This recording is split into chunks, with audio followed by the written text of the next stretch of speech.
UTI infection यानी urinary tract infection दोस्तों, ये एक आम समस्या बनती जा रही है जो हमें देखने को मिल रही है। ये दोस्तों गुर्दे में होती है, यूरेट्रा में भी इसका इन्फेक्शन हो सकता है। जो गुर्दे के ज़रिए जो वाहिका निकलती हैं उसमें भी इन्फेक्शन हो सकता है। यूरिनरी ब्लैडर में इन्फेक्शन हो सकता है, हमारे यूरेथ्रा में इन्फेक्शन हो सकता है। गुर्दे में अगर ये इन्फेक्शन होता है उसको हम पाइलोनेफ्राइटिस कहते हैं।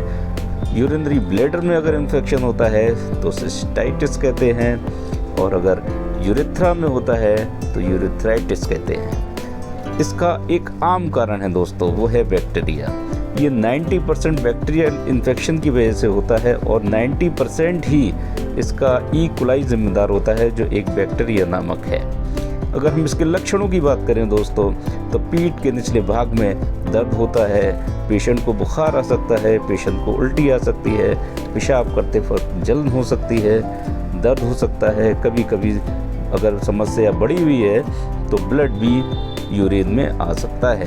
साथ साथ अगर यूरिन में दुर्गंध आती है, स्मेल आती है, जब भी ये इन्फेक्शन हो सकता है। दोस्तों इसके अगर डायग्नोसिस की बात करें, इसके टेस्ट हम क्या क्या करा सकते हैं, आइए जान लेते हैं। इसमें हम एक यूरिन टेस्ट करा सकते हैं, यूरिन कल्चर टेस्ट करा सकते हैं, यूएचजी सोनोग्राफी करा सकते हैं।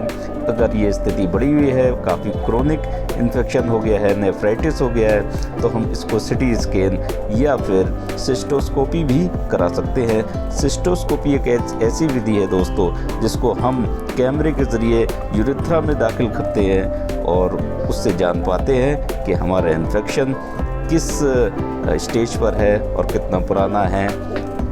होम रेमेडीज़ की अगर बात करें तो हम क्रैनबेरी जूस ले सकते हैं, नारियल का पानी ले सकते हैं। हमें पानी की मिकदार बढ़ानी होगी, पेशाब को देर तक रोक कर नहीं रखना है। जब जब पेशाब आएगा तुरंत उसको वाइट करना है, उसको रोकना नहीं है, वरना इन्फेक्शन की संभावना दोस्तों बढ़ जाती है। साथ साथ अगर हम एलोपैथी मेडिसिन की बात करें तो इसमें एक दवा लीवोफ्लॉक्सासिन आती है, एक दवा नाइट्रोफ्यूराडेंट्रोइन आती है, एक दवा डॉक्सीसाइक्लिन आती है। विटामिन सी के इस्तेमाल से भी हम एसिडिक मीडियम को अल्कलाइन मीडियम में तब्दील कर सकते हैं, यानी 500 mg की मात्रा को सुबह शाम दे सकते हैं। ये निर्भर करता है आपके डॉक्टर के ऊपर कि उस वक्त आपकी कंडीशन इन्फेक्शन की क्या है दोस्तों। साथ साथ अगर हम होम्योपैथी की बात करें दोस्तों, तो एक दवा कैंथरस 30 आती है, लाइकोपोडियम 200 आती है, एपिस्मेल 30 आती है, और साथ साथ इसमें हम एक दवा सरसापेरेला 200 भी दे सकते हैं।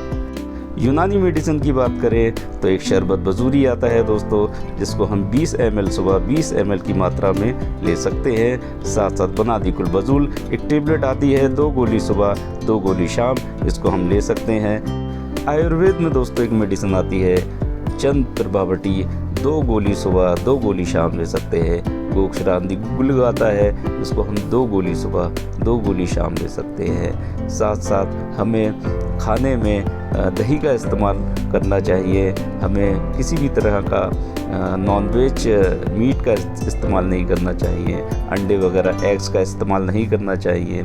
इसी तरह से पानी की मिकदार बढ़ा देनी चाहिए।